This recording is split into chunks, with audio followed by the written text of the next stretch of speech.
Julle kan maar julle sitplekkies inneem. Dit is vir my, it is an absolute privilege for me to be able to stand here and share the word this morning. But first of all, I just want to say thank you in the absence of Gerald and Diesel, and obviously Sean as well, for giving me the opportunity to come and minister. I think this is the first platform that I have to actually be able to share a word other than the kids. So usually the seats are filled with klomp kinders, né? En dis bietjie makliker met die kinders want hulle is so sponsies, hulle soak dit op, né? Maar dis 'n bietjie anders vir my, maar why it is such a beautiful moment for me this morning is because my grandparents are here, né? Ouma en oupa.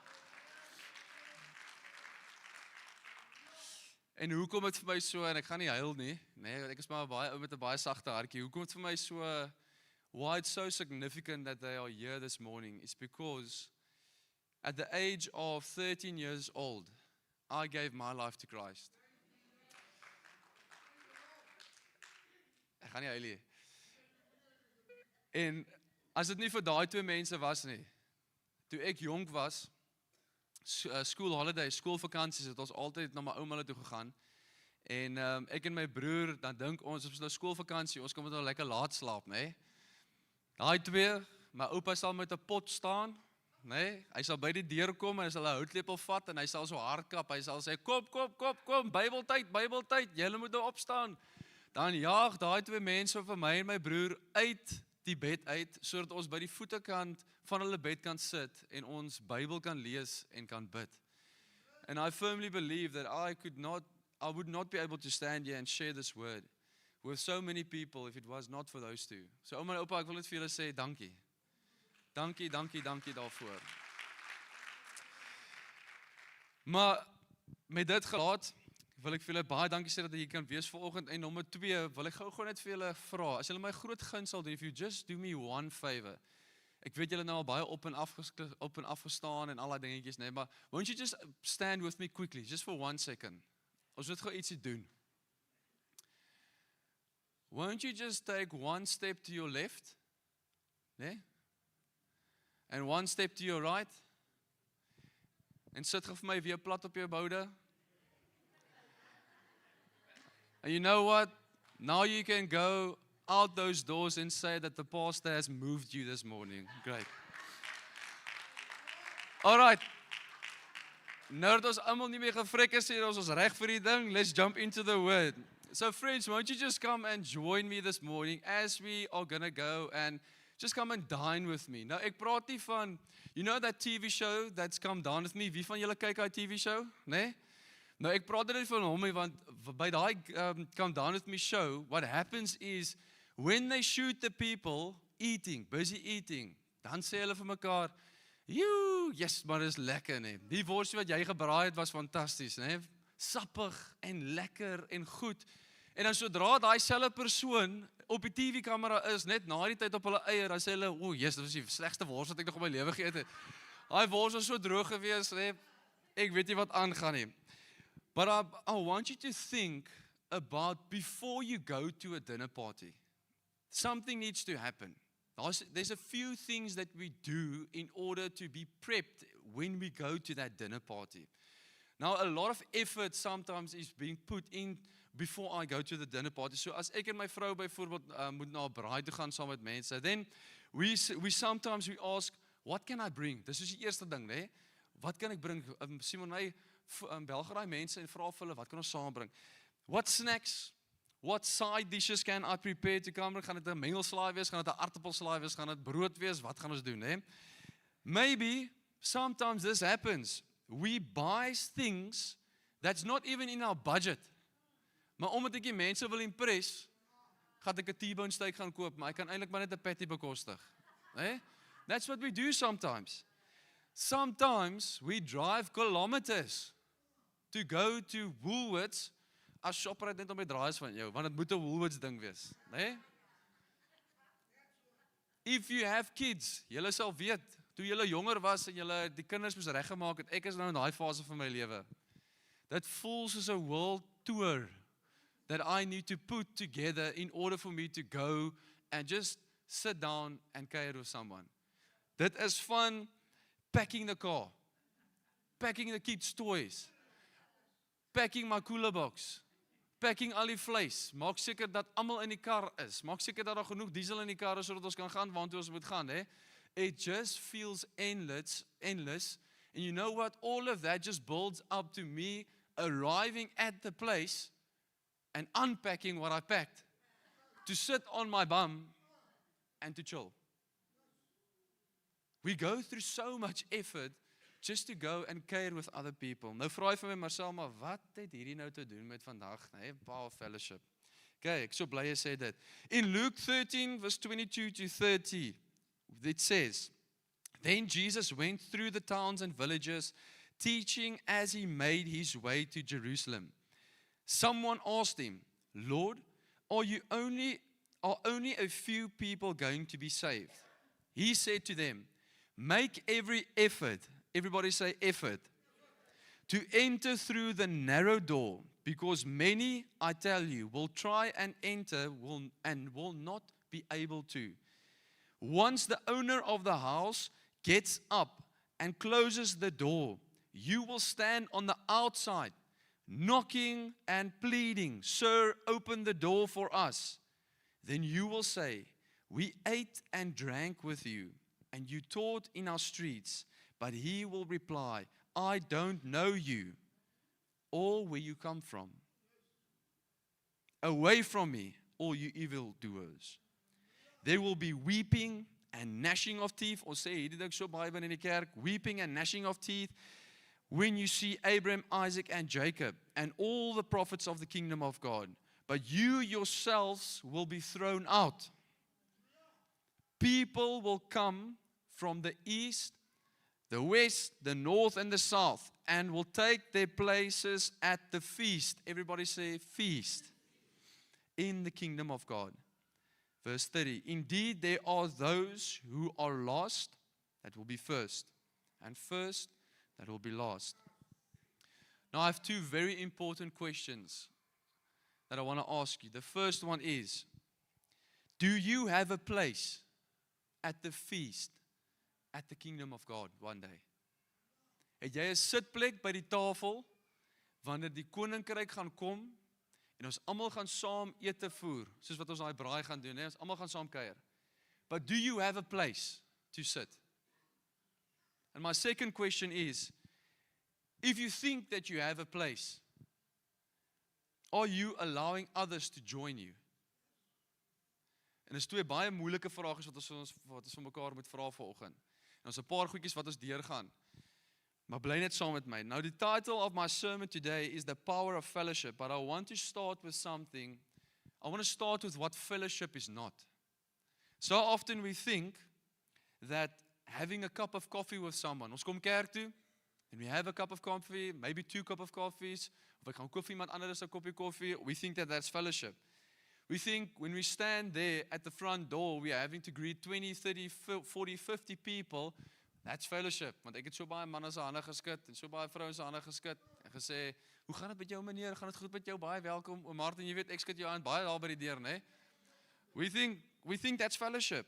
Or we even think sometimes being in a group photo, when the announcements are on a Sunday service and all those group photos of all the life groups and al die dinge gebeur, we think that that is true fellowship because I made it.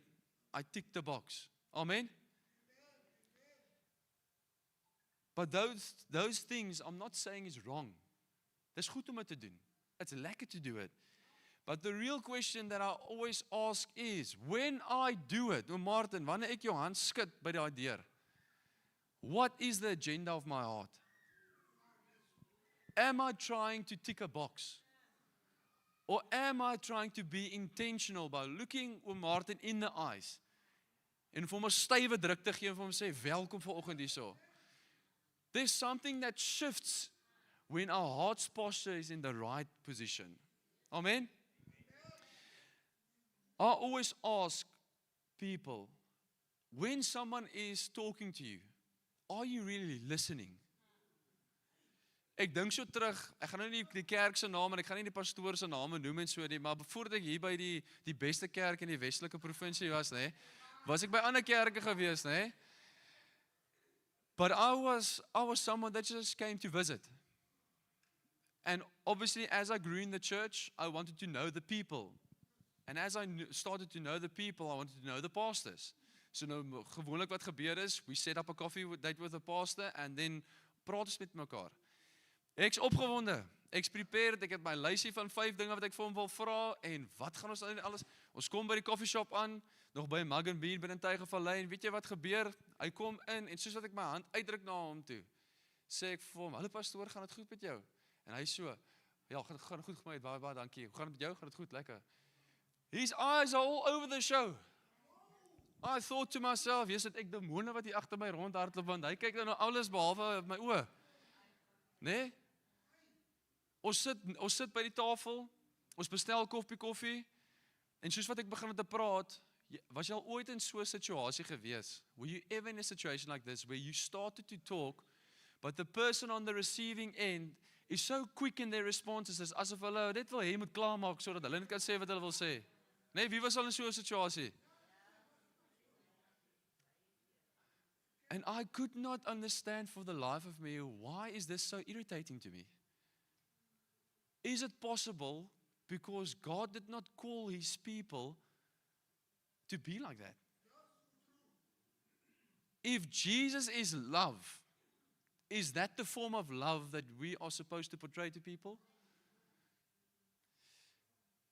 So kom ons kyk wat Jesus sê vir ons in die woord van God oor what it is about true fellowship. True fellowship to me is this. It requires intentional effort. Intentional effort.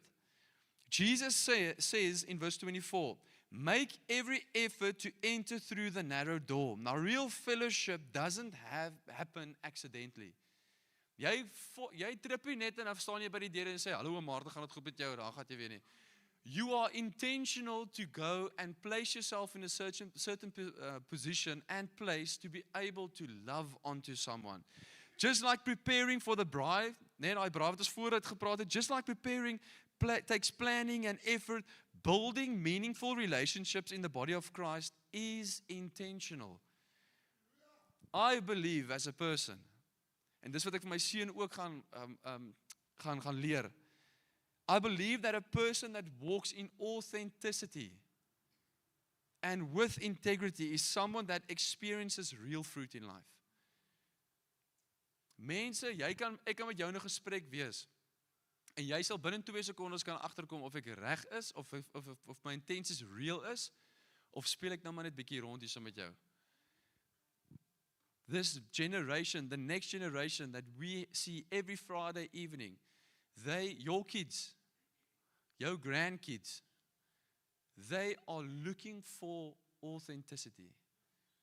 They have a heart that is yearning for people that will listen to them, that will love them, and that will not shut them down because of their age. En ons sit in die bevoorregte posisie to be able to share it, to be intentional, to listen to our grandkids and our kids in order for them to see what God really is, who He really is in our lives.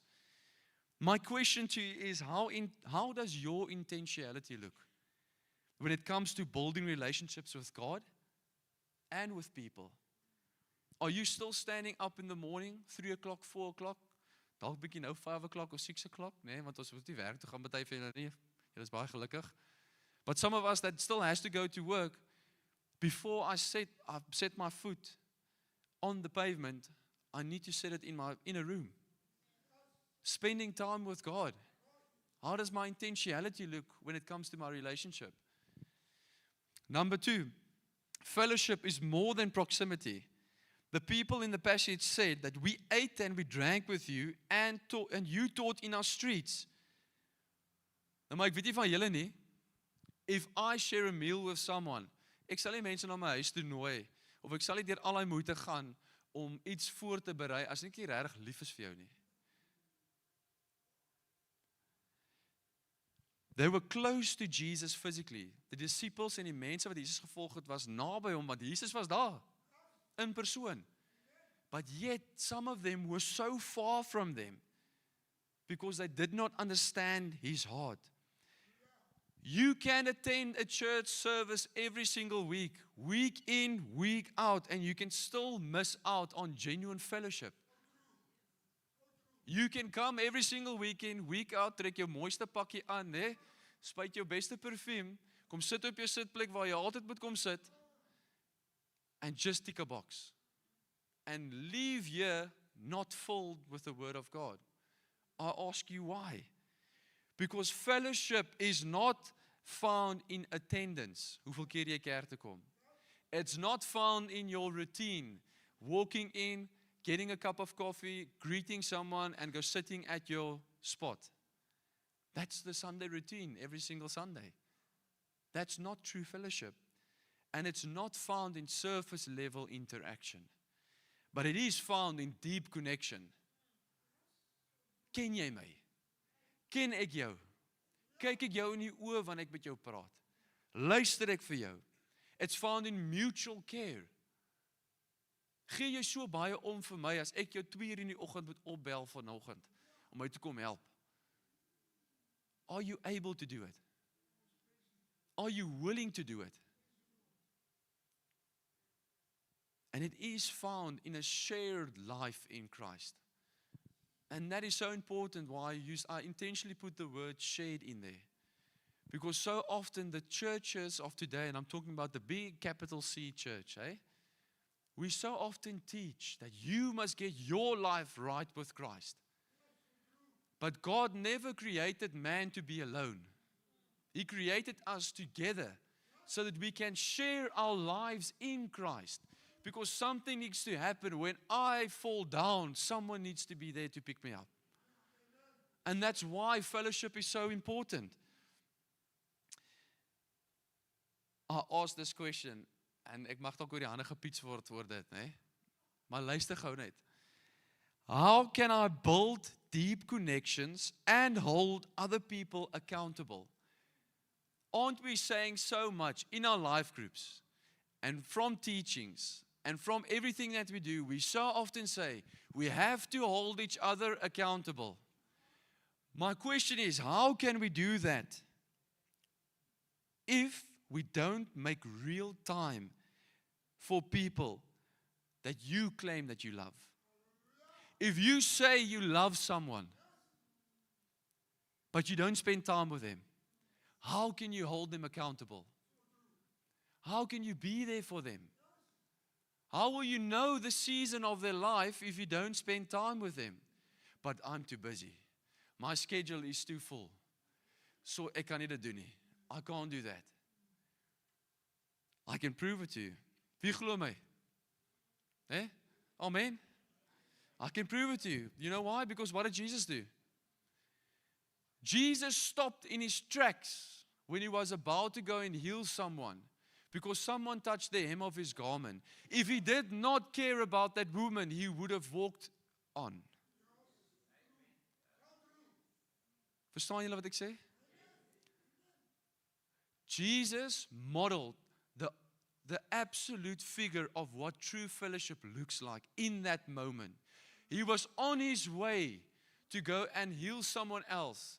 And someone was so desperate enough to reach out and touch the hem of his garment and received healing. That was a miracle on its own. But Jesus did something after that. He stopped and he said, "Who touched me?" Because of his love for someone else. Jesus loved her so much. And if you read on in the word what happened when Jesus stopped, he looked at the woman and he started to weep. Why? Because of her faith. Because of what she had in him. He stopped in his tracks for her. My third point is this. Fellowship makes room for other people. Verse 29 says, people will come from the east, the west, the north, and the south, and will take their places at the feast in the kingdom of God. The table of God is expansive and it's welcoming. We so often pray in our church, we call upon you, Lord. And Sean, we can vouch on this. We so often pray, Lord, send the people from the north, the south, the east, and the west. Let them come to the Friend of God church. But the question is, have we prepared a seat for them at the table of God when they do come? You see, because God, I always say, when you have the body of Christ, Jesus refers to his body, the church, as the body of Christ. But if the friend of God can only be the foot of God, you see, someday a season is going to break forth where God wants to use his foot. And if we are not prepared, if we don't work together as the Friend of God family, God will not use his foot. Because man without God cannot. We cannot do anything without God. But you know what? I want to take it a step further to say, God without man will not. He needs you. That's why he created you. He needs you, whether you're young or whether you're old. He needs you to know where you are in life. He needs you to know what your purpose is in life. Because he can use you as his foot to do things in your life, in your children's life, and in your grandchildren's lives. Amen? Now, as believers, we are not called to guard our seat selfishly. If you say, yes, Marcel, this morning, I have a seat at the table of God. Let me go further to say, you are not called to guard your seat. God already gave you that seat. You are called to go and prepare another seat for someone next to you. Because when you leave this earth, guess what? That R1 million that you have, ek sê maar nou R1 million, party van julle het R5 million, né? But your whole life you've been working so hard to get together all the things that you can leave behind for someone. But when you leave this earth, that will stay behind.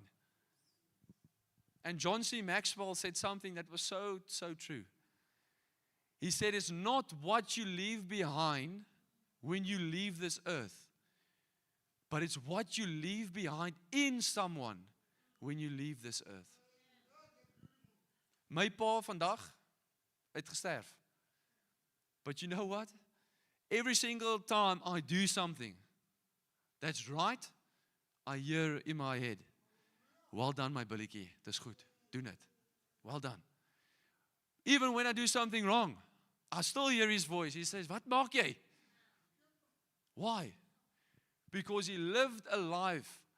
He sorted us out because he left something for us. But he left something inside of our hearts. The teachings that I can hold on to every single day. The character. My question to you is, what are you leaving behind? In your kids, in your grandparents, in your grandkids' lives, what do you want to leave behind? Nou sê ek vir my, Marcel, jy praat nou 'n klomp twakkie vanoggend, né? Nou sê ek vir jou, okay, kom ons kyk wat die woord van Jesus sê, né? The word of God says in Hebrews 10 verse 24 to 25, and let us consider how we may spur one another on towards love and good deeds. Everybody say good deeds. Not giving up meeting together.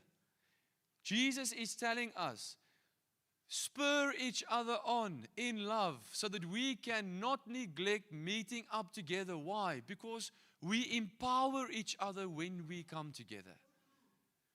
Die woord sê iron sharpens. We have to come together. We have to love each other. We have to work together.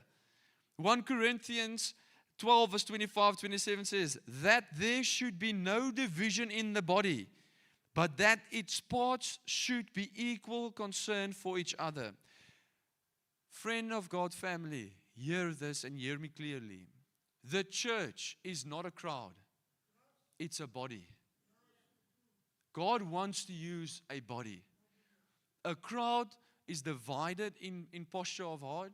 A crowd is where you get lost. A crowd is where chaos is. The God that we serve is a God of order.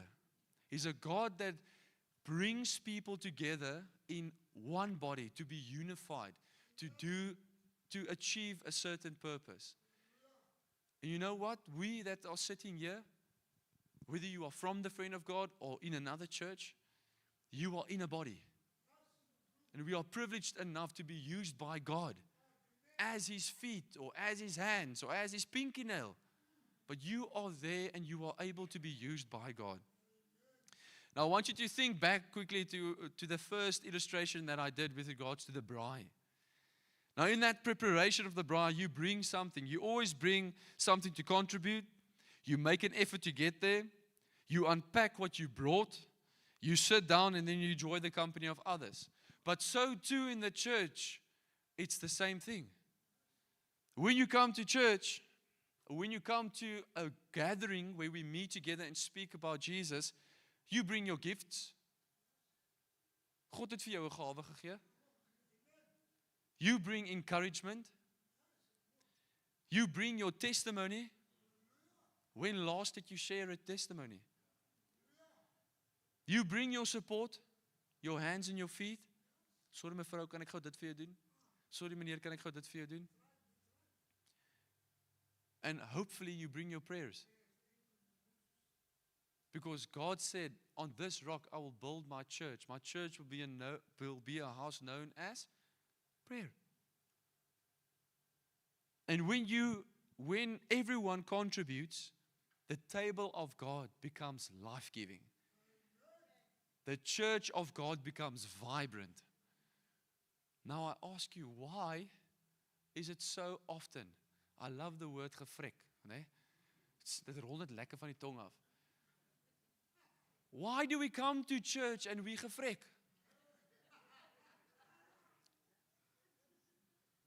God called us. Ons sê so baie van die pulpit af. The joy of the Lord is our. Why aren't we joyful?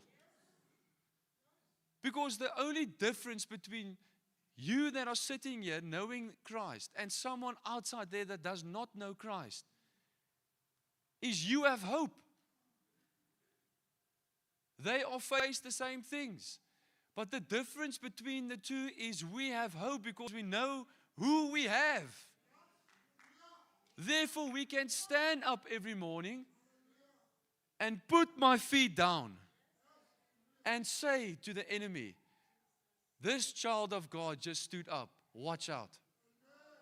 And in your old age right now, why aren't you doing it anymore? This generation, I believe, is so important because, ek sê altyd, hierdie 'n ouma na oupa se gebed. Dit is soos 'n kind wat binne 'n candy store ingaan en al die lekkertjies dit wil hê, né? Dit beweeg, dit maak jou so opgewonde. Ek staan hier vandag as gevolg van my oupa en ouma se gebede. And if you want breakthrough in your children's lives and children's lives, it's what you are going to plant now. It's the seeds that you are going to sow into the ground. That's what's going to make the difference. Nou vra jy my vanoggend, Marcel, hoe doen ek dit? Jy het nou baie mooi gepraat en ons is almal op hierdie lekker oomblik, but how do I do it? Very simple. Maak seker dat jou plek, nommer 1, maak seker dat jy het 'n plek. You make sure that you have a seat at the table of God. Pursue a real relationship with Jesus. Nou so ou auntie wat my altyd gesê het, Marcel, as jy bid, moenie net bid nie. Jy moet bid. Né? Het jy al ooit so advies gegee? Ons sê nie net, liewe Jesus, baie dankie vir my kos vanoggend en vir my dit en vir my dat nie.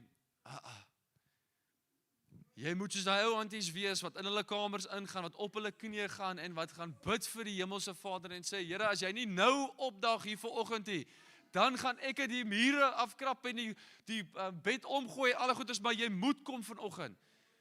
That's the desperateness that God wants us to be at. And we need to model it. Because the next generation is looking for it. But if they're not finding it with you, they're finding it in their phones. And it's difficult to get them out there.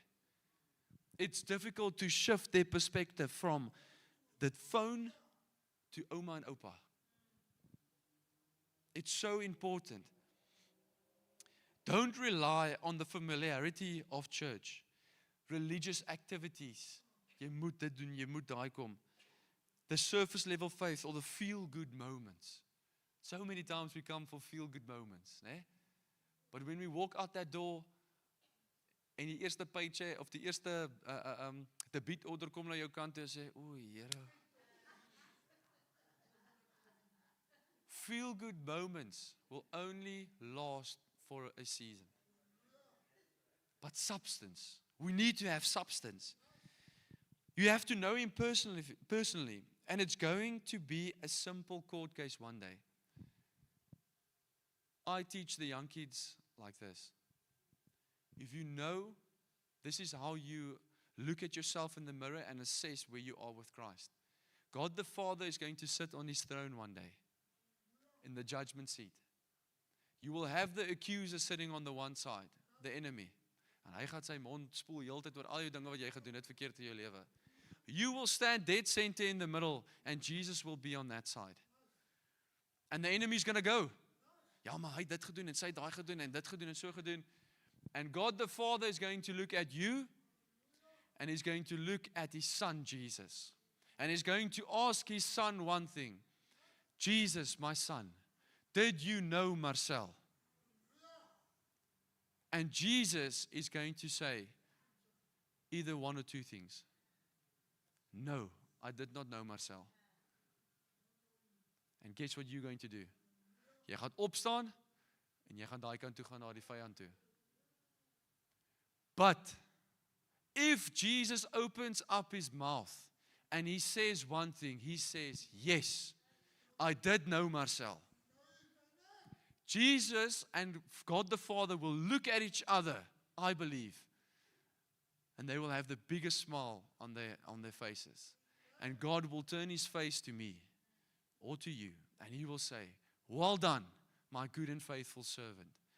Please come and enter your eternity. I ask you the question, does God know you? Does He have an intimate relationship with you? If you place yourself on that seat right now, and God had to be on this throne right here, and He would look at you in your face, sal jy skaam kry, of sal jy nie skaam kry nie? Will you be able to say, yes, I know my Jesus, my Lord, my Savior? It's a question that we need to ask ourselves. Number 2, move beyond surface level connections. Take time to truly listen to people.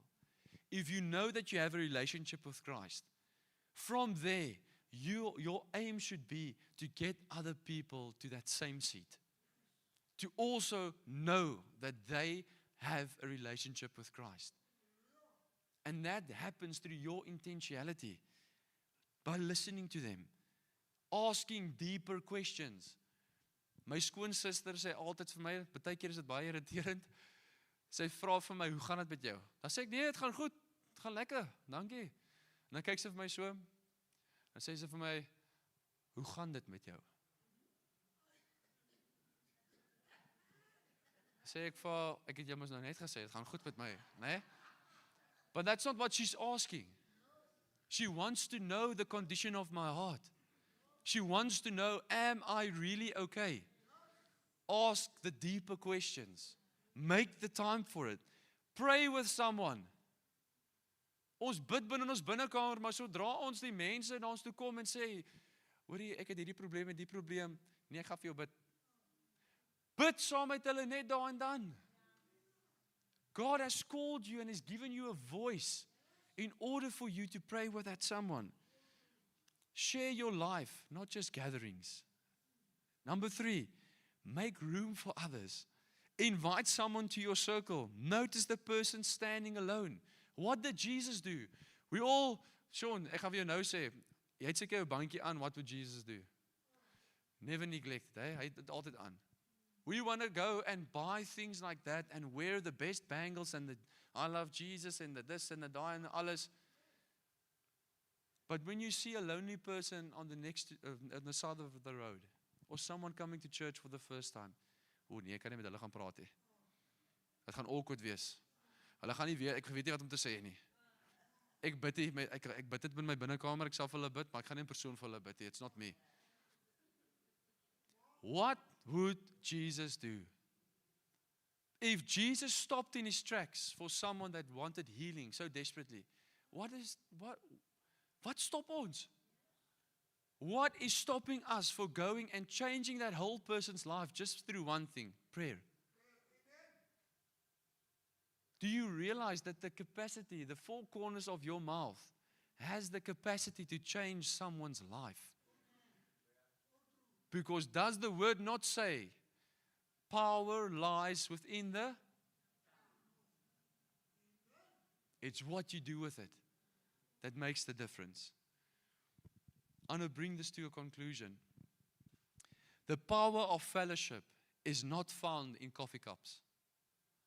It's not found in group photos. It's not found in casual greetings. But it is found in intentional relationships. It is found in genuine, real, authentic care for someone. It's found in shared faith. How can I sharpen my brother or my sister? How can they sharpen me? And making room for others at the table of God. I wrote in hakkies, het ek gesê, sacrificing your wants and your needs. Do you realize that so often we teach from a pulpit that when we follow Christ, everything is going to be hunky-dory. It's going to be a-okay. But Jesus went through a time of sacrificing. You don't believe me? What happened to Jesus when he was baptized? He came up out of the water, the Spirit of God came upon him, and the very next verse was, God took him to the wilderness to be tempted. Why? Because I believe God loved his son so much that he made him a public figure in order for you and me to understand one thing. When I say yes to Jesus, the Holy Spirit comes upon me, yes. But he wants to teach you first of all to use the Holy Spirit in power when you are tempted. Because Jesus was not tempted for 1 day. He was not tempted for 3 days. He was not tempted for 10 days. And sometimes we are tempted for an hour and we fall into sin. He was tempted for 40 days. But he used the four corners of his mouth because of the Holy Spirit that was given to him. And in power he rebuked Satan. So that you and I can sit here and think back on that. And can use the power of God in the four corners of our mouth. Just by being there for someone else. Just by speaking life over someone else. So today I'll ask you only 3 questions. Am I truly connected to Christ? Am I truly connected to his people? And am I helping others find their place at the table? Now, I just want to go into one moment. If you just be so kind, just to close your eyes. En moenie aan die slaap val nie, né? If you are sitting here now, and you are feeling that I once was following Christ, like I should have. Ek was aan die brand gewees vir Jesus. Op 'n tyd kon jy my niks vertel het nie, want die Heilige Gees het deur my gevloei. Maar op die oomblik sukkel ek so 'n bietjie. Op die oomblik voel ek so 'n bietjie koud. I feel like I'm praying into a wall. I feel like I'm just not able to take the next step. And you want to come to a point where you want to recommit your life to Christ. Om te sê tot hier toe en nie verder nie. Tot hier toe het ek stil gebly, maar nou gaan ek my mond oopmaak en ek gaan vir mense vertel van Jesus Christus. As daai jy is, ek gaan jou nie uitnooi vorentoe nie. Maar wat ek wel net gaan doen is, I'm just going to ask you just to raise your hand because I just want to pray with you. And we're going to make a difference here this morning. If you want to make a change and be a change in other people's lives, let's start by just raising our hands and saying, Lord, I am going to make a change. Not for myself, but for my kids and my children's children. I see hands going up. Thank you, Lord. Father, right now, you see the posture of our hearts, Father. Lord, you see exactly every single hand that went up right now. And Father, I thank you, Holy Spirit, for that conviction. Father, if it was not for that conviction, no change can take place, Father. I pray, Father, that you will come like a mighty rushing wind, Holy Spirit, and you will fill these people, Father, in their hearts. Father, for you are looking for that person that will stand up and open the mouth and use the Holy Spirit with power, Father, so that change can come about, Father, this next generation. I pray, Father, that you will bless every single person underneath of the sound of my voice. Father, call us to something better. Call us, Father, for something new, a new, fresh season, Father. Here, binne ons ou dag voel ons dalk, Here, dat U het klaar met ons gewerk. Ek kan nou net terugsit en wag tot die dag van my dood. Here, maar ek kom teen dit in die naam van Jesus Christus. U het hierdie generasie nog steeds nodig, Vader. You still need them, Father. And I pray, Father, that you will ignite a new flame in their hearts, Father. Father, that whenever they come together and meet together, Father, in fellowship, may we see revival, Father, through the older generation. May they be the public spectacle, Father, die voorbeeld vir die volgende generasie. May they help us, Father, to change their perspectives from a phone to a life well lived. Because that is substance, Father. I pray that every person's heart will be recommitted to you, Father. Commitment requires sacrifice, Father. And I pray, Father, that we will sacrifice our hearts now, Father. We will sacrifice our wants and our needs right now, so that your power will be manifested in our hearts, Father, and that we can operate in power, Father. We worship you this morning, Father, in spirit and in truth. And we say thank you, Father, for the word that has fallen onto fertile ground. And I bind anything, Father, that comes in between this word and your ears, Father. And I loosen the favor of God and the blessing of God over everybody present here. In Jesus' mighty name.